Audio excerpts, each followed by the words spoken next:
Всем привет! Сегодня я вам расскажу о интересных фактах из серии «Энергия храпа». Ну, начинаем. Когда Крош и Ежик приходят к Пину, он держит в руках блокнот с расчетами. На странице блокнота видна надпись 2 плюс 2 равно 5, что неверно, так как 2 плюс 2 равно 4. Возможно, Пин имел в виду сложение дробей 2,5 плюс 2,5 равно 5. Причиной того, что Пин не записал дроби, может служить срочность чертежа и расчета. Также возможно, что Пин производил более сложные вычисления, например, умножение векторов или тригонометрические вычисления, и просто не записывал промежуточные действия.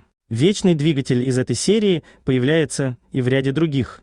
В серии «Маленькое большое море» в нем сжигают химические отходы, загрязнявшие море, а в серии «Лабиринт» Пин переоборудует его в газонокосилку, чтобы спасти остальных смешариков. В этой серии Пин впервые говорит свои знаменитые фразы на немецком языке. В этой серии впервые произносят реплики Пин Так, пустячок, вечный двигатель. и Копатыч. Что такое? Что за свет? Что же, это все. Ссылка на другие интересные факты из других серий смешариков в описании. Пока.